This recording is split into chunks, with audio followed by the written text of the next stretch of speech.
for invitation.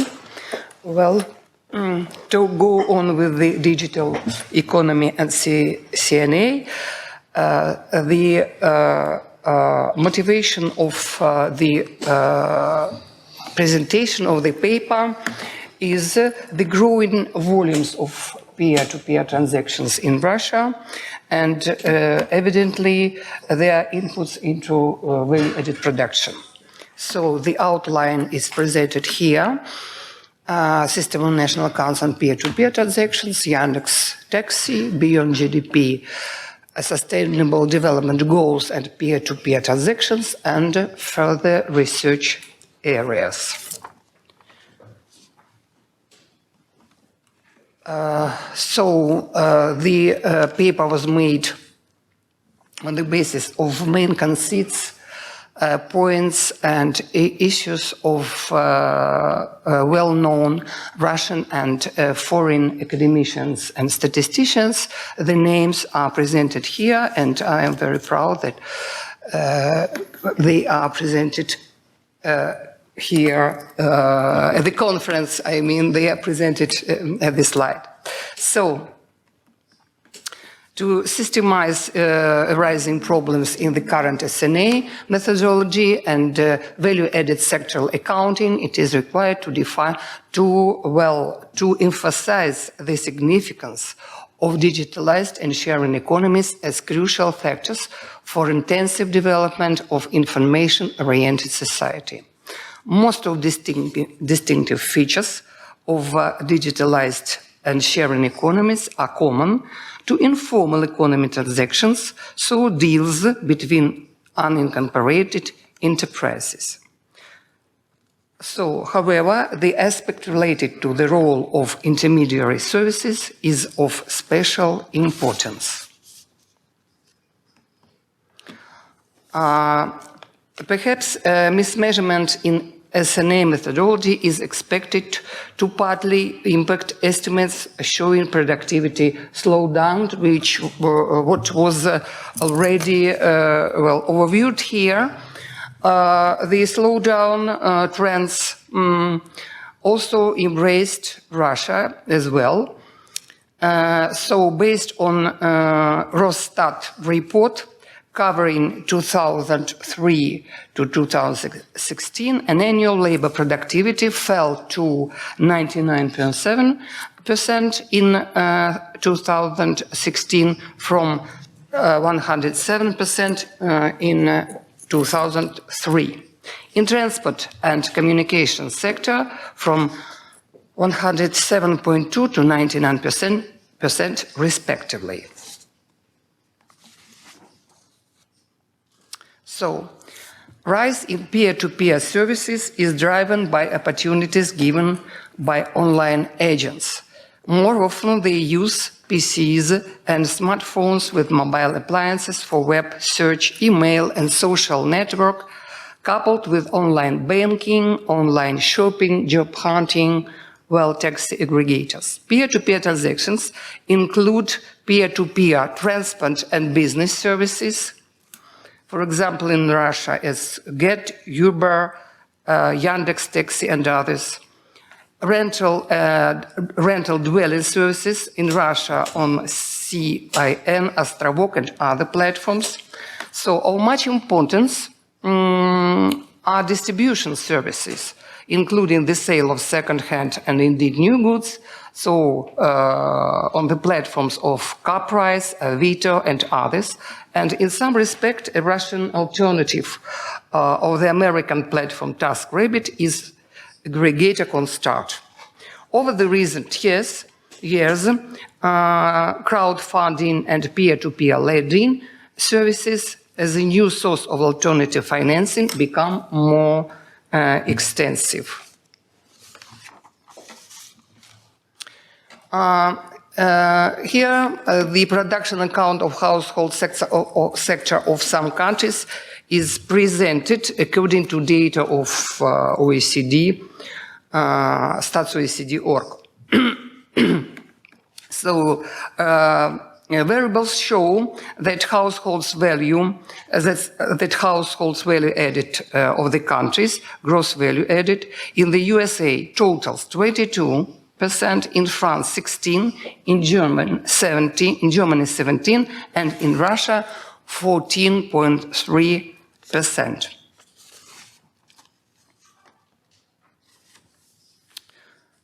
So, SNA, the unique feature of shared economy is the influence of intermediaries while interacting between informal service suppliers and households, participating in a host of transportation, business and other services, as well as taxi services. So, Russian sharing economy has an international character. Households interact in peer-to-peer transactions in taxi online services. So here are the main variables of Yandex taxi activities. So Yandex.ru is a web search system.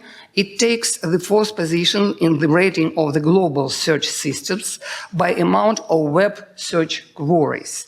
So Yandex Taxi, as one of its platforms, dominates on the online taxi services and accounts for about 70% of the online segment.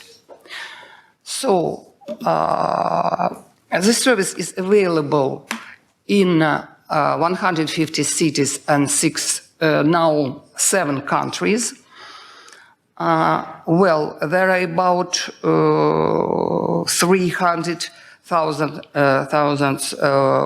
drivers which are inlined to the service. The total amount of the trips through Yandex Taxi worked out at 335 million from the service launched in 2011 to September of the last year. So, Yandex and Uber in the middle of the last year signed a merger agreement on online taxi requests in the territory of Russia and also in Azerbaijan, Armenia, Belarus, Georgia, Kazakhstan and Latvia. So, for the new merged company. And recently the car sharing service was rolled out by Yandex in February of the last year. So, in line with official financial accounting of the company, rising share of online taxi services in the revenue of the company hit to 15.1% last year.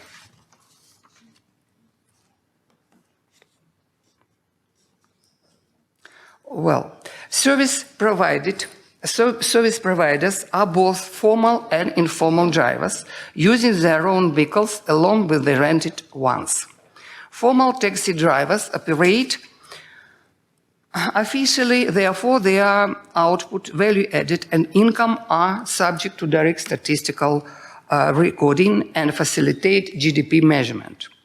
The output, value added and peer-to-peer taxi services, revenues of informal taxi drivers, often self-employed, and their number are a part of informal economy.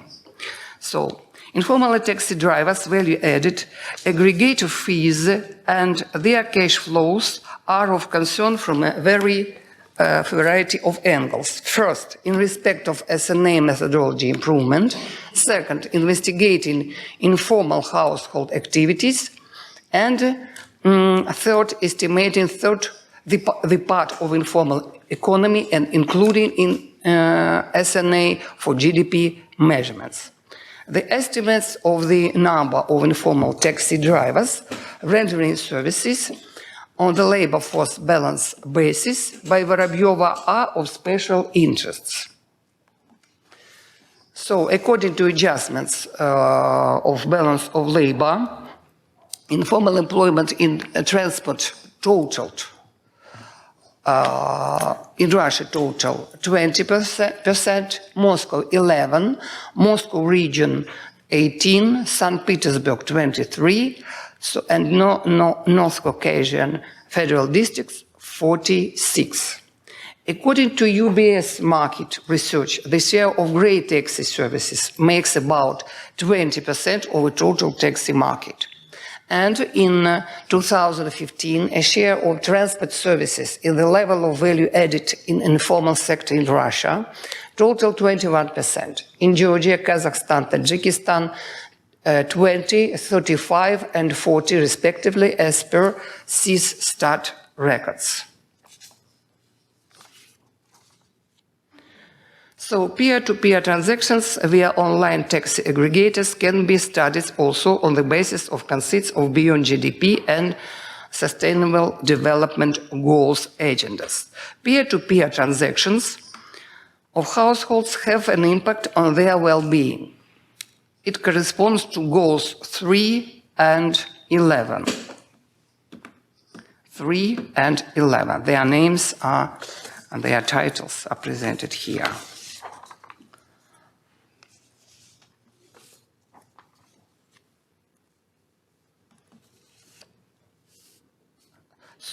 Well, quality of life is one of key indicators in the Beyond GDP agenda. Level of environment quality indicators depend much on the air quality, especially in the cities. The growing number of the taxis in Moscow and Russia promote increase in concentration of air of exhaust gases of cars, increase in number of traffic jams. According to the Copernicus Atmosphere Monitoring Service, Copernicus Air Quality Index in Moscow was 4, comparing with 1 or 2, maximum is 5, in main capital cities of Europe in August of this year. International and national standards of emission of harmful substances with the exhaust gases are not observed by all producers in Russia, unfortunately. Quality of gasoline is not high and often does not fit the engines of Euro 4, even 4, 5 or 6 standards. Taxi drivers, taxi passengers, and residents of the cities and megapolises suffer. Therefore, taxi aggregators promote deterioration of the environment quality and well-being of the population in Russia. It affects also one more beyond GDP indicator, health status. So it worsens also.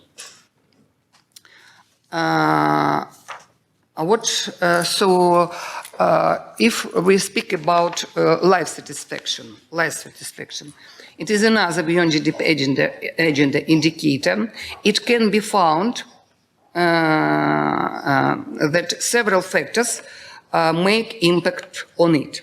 Households, taxi passengers, and taxi drivers benefit much from free use of apps, appliances, as the access to appliances is easy and rather cheap.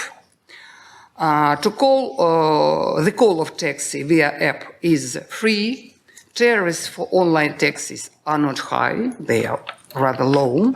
Well, and taxi passengers feel more comfortable during a trip in comparison with metro, bus, trams, and other public transport.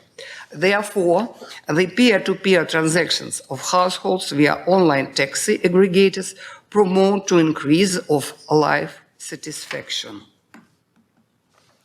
The outcomes. Well, in Russia, the number of peer-to-peer transactions is growing, as well as online aggregators market is expanding along with taxi services. First, it results in rise in shadow and informal employment of taxi drivers. Second, upon receipt of online requests, example from Yandex Taxi, some part of them remains informal, that results in underestimation of revenues of transportation services. Third, online aggregators charge a commission from taxi drivers on requests. Service fees from taxi drivers for the orders sent to them, online intermediary cash flows are partly concealed from taxi and, more important, from statistics accounting. For framework to adjust macroeconomic indicators in the system of national accounts. So shadow and informal employment keeps growing. Further research areas.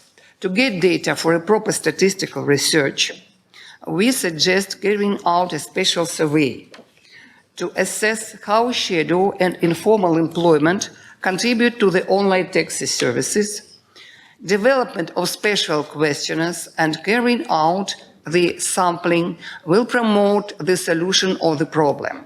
The data selected will allow identifying the scope of informal activities and their impact on household value added in Russia economy. Research of well-being of the population of Russia within the Sustainable Development Goals agenda and beyond GDP agenda is very relevant also. In the framework of the programs which are carried out by Rosstat, Systat, Federal Ministry and Russian Government Analytical Center, collection of information for impact identification of online taxi on indicators of well-being of the population is represented very significant. So, in future, the methodology may be applied in the Euro-Asian Union countries and CIS countries. Thank you. Thank you. I invite Marshal Rensdorf to present his comments as a discussant. You will use this one? Yes. You have slides? Yeah, I do, and she's got them right there. Sure. Just a few. Well, thank you. It was a really interesting paper to consider all the things that I have to worry about in my daily life at the IMF, because these are all big issues in economic measurement right now. So I don't have a long presentation this time. I guess I was just too tempted to go out and see the beautiful city of Moscow to spend all the time in my hotel room preparing yesterday. So my apologies. Okay. Emergency of the digital economy poses many measurement challenges, both for national accountants, price statisticians, I should say, statisticians of all branches of official statistics, really.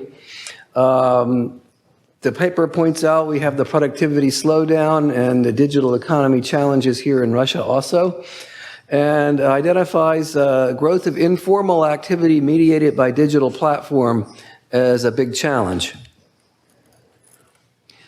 So one of the issues, how do we measure all these new products, new business models? So by new business model, for example, you can go online and you can order food to be delivered. You can order a ride to come to your house. You can probably order some small handicraft from perhaps another country. All kinds of, those are just some examples. Of course, we heard also about peer-to-peer lending transactions or crowdfunding, crowdsourcing, all kinds. These are just a few subsets that would involve the kind of activity that's relevant for this particular paper. And I could go on with other business models too. But these are all challenges. What are we supposed to do, both conceptually and in compilation practices? So the paper also discussed, ever since the Stiglitz-Sen-Vitoussi Commission, I think attention has been more and more focused on the need to measure welfare and well-being. Made me reflect on a paper Nordhaus wrote, I think in 1972. He said, "Is growth obsolete?" So I think now we probably reached the point, what is it, how many years later, something like 55 years later, finally his question starts to become with a yes, a little bit more than it used to be. Anyway, certainly a lot of our attention has been on well-being indicators and welfare. And in the case of the paper correctly points out, in the case of the digitalization, the two strands of the literature kind of intersect. We have to worry about both. I reproduced a little chart here about peer-to-peer ride sharing as an area of very fast growth here in, I guess this would be probably Yandex as a whole, so I assume this includes every country where they operate. Yeah, it does. But anyway, because they operate in quite a few countries, but you could see ride sharing is growing, it's reached 15% of their total revenue, and it seems to be growing at a rate of 300% is unbelievable. I thought I was reading the chart wrong at first. Okay. The paper points out a few problems. As a national accountant, I right away focus on what are the problems for us in the SNA. Or one point the paper made is that, people buy an automobile ostensibly for the use of their family, but really it's used for ride sharing, and it gets classified as consumer durable, but really it's investment in fixed assets if it's intended for ride sharing. I guess Ahmed and I think Jennifer Robarski and I had a paper where we decided it really wasn't a very big number, but it's certainly conceptually a valid point. Another thing, the author noted that Yandex is based in the Netherlands. And I read that with great interest because I've gone around the world and I ask countries, is Uber in your national accounts?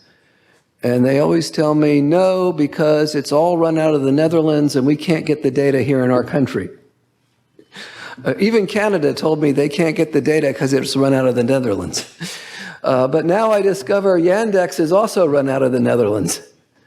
So you did make me wonder, are there any data acquisition problems this poses for Rostat or for other countries where Yandex is operating? The paper, another thing points out is we'd like to split the services of Yandex in connecting the passengers and the drivers from the services of the drivers. So for sure we want drivers in the transportation sector. We could argue what do we want to do with services of Yandex. And then the paper proposes a special survey to try to get a little bit of a better handle on all the new informal activity facilitated by these platforms. So here's a few comments. I noted, I think CIS countries already do have surveys to try to get at informal activity. Maybe they're not focused as much as they should be on the new kinds of peer-to-peer, but I don't think, we know there's data on it, and we know they're at least trying to making a decent effort. Maybe they miss a little bit more than they used to, I don't know, but they're not missing everything. Perhaps as, I spent 26 years in working for official statistics agencies, and maybe I'm a little defensive that we don't make as many mistakes as the outsiders think we do. Next comment I had on the paper was, as I understand it, somebody told me Yandex actually reports their driver's income to the tax authority. So theoretically, Rostat could get these guys. Thank you. Placebo. Theoretically, their Rostat already has them. I'm also told some of the other ride-sharing platforms don't report, so maybe there's a little bit of peer-to-peer services that are missed, but maybe it's not as bad as we think in this case.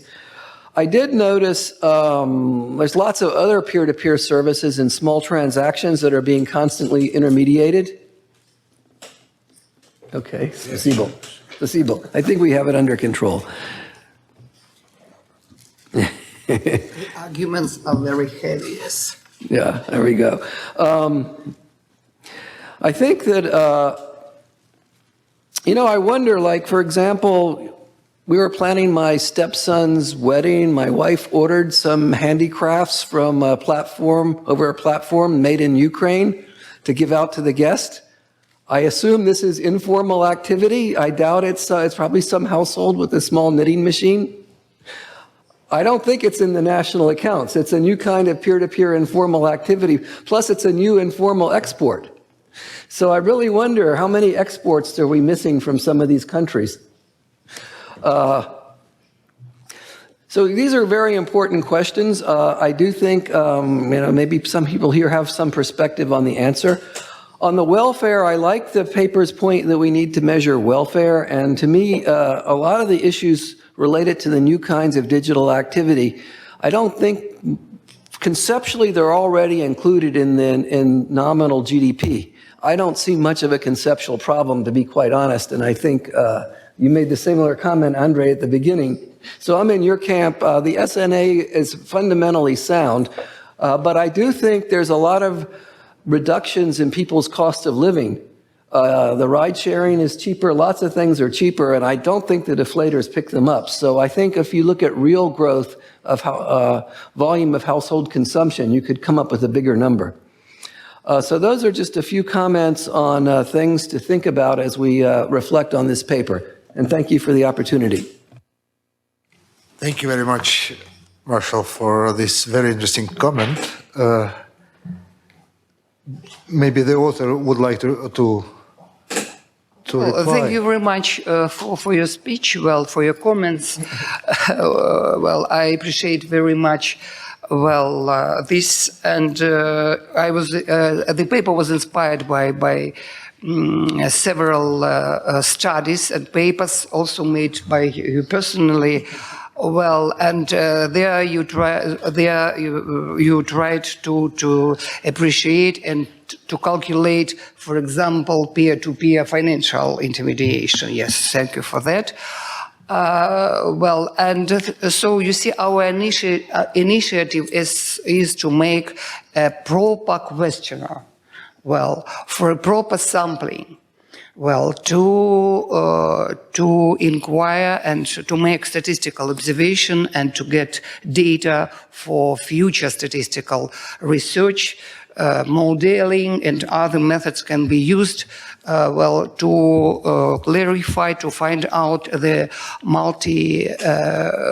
the correlation and multi-dependence, interdependence of different factors which influence the cost, and the value of the peer-to-peer transactions, the value of taxi peer-to-peer transactions, which from my point of view influence much SNA and well-being of the Russian people. Thank you. Thank you. Да, пожалуйста. Скажите, пожалуйста, вот Is it okay? как вы считаете, судя по вашему докладу, вообще цифровая экономика, такое впечатление, что она вообще создает угрозу вообще всей мировой статистике. То есть фактически получается, что мало что мы можем контролировать, если мы по крайней мере, не учитываем трансграничные потоки. То есть у вас получается, что одна компания находится в одной стране, там Нидерланды, там Uber, там, скажем, Германия и Россия. Кто получает прибыль? Ведь где-то прибывает, где-то убывает. Это возможно вообще на основе по крайней мере, платежного баланса учить? Или это бесперспективно абсолютно? Well, thank you for your question. This is a huge issue, basically. Я считаю, что это очень большая проблема, в принципе, и это немножечко другой аспект влияния цифровой экономики. Потому что здесь речь идет о транснациональных корпорациях, которые являются, например, Яндекс. Она реально зарегистрирована-то в Голландии, действительно, в Нидерландах. И прошла IPO недавно. А трансграничное движение прибыли от деятельности компаний, от дочерних компаний в материнские и от различных аффилированных компаний, дочерним, это тоже большой вопрос, который связан и теперь уже с диджитализацией. Такое трансграничное движение прибыли и доходов всегда наблюдалось. И мы знаем, что это уже немножко другой такой финансовый аспект. Мы знаем, что и приняты документы OECD, регулирующие вот эти финансовые потоки, которые в основном связаны с уходом от налогов. И с нашей точки зрения, здесь уже как бы взаимосвязь, использование вот этих схем ухода от налогов, вернее, для ухода от налогов используются в том числе и различные цифровые платформы, которые... Очень хороший вопрос, спасибо вам за это большое. Я уже сразу думаю, какая схема может быть и что здесь можно дальше использовать. Вот, это, так сказать, с точки зрения макроэкономиста, не финансиста, я не претендую никоим образом. Вот, но тем не менее факт есть факт. Так вот, как раз, чтобы закончить, вот эти цифровые платформы, опять же таки, приходим, да, порождают теневую, незарегистрированную, да, как мы говорим, informal, неформальную занятость. И вот именно вот эта единица неформальной занятости, one employed, один занятый, one informal employed person, может быть именно статистической единицей для изучения дальнейшего, отправным таким пунктом для изучения объемов теневой занятости, которые создаются в том числе и при функционировании digital platforms, да, цифровых платформ, и при пользовании домашними хозяйствами, использовании домашними хозяйствами этих цифровых платформ. Спасибо за вопрос. Хороший очень вопрос. Спасибо. Спасибо. Галина? Нет? Пожалуйста.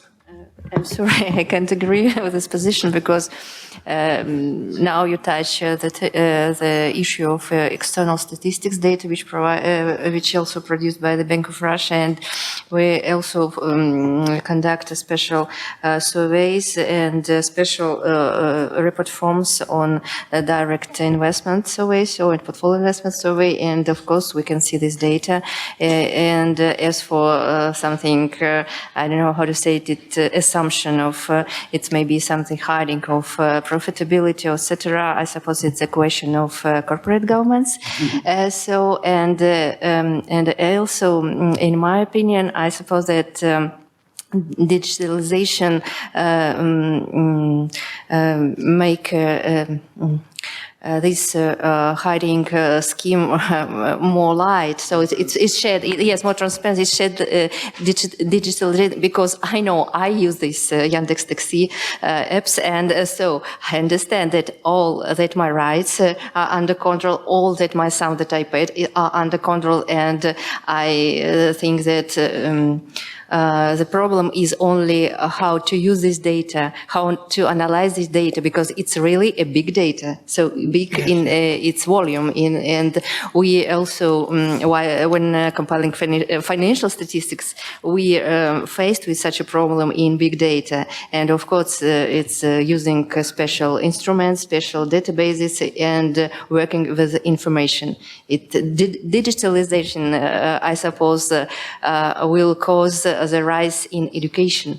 So in order to understand what we, where we live at all, because yes, all our life, and now you can see how many screens are there, yes, and we all understand that it is because of digitalization as well. Thank you very much.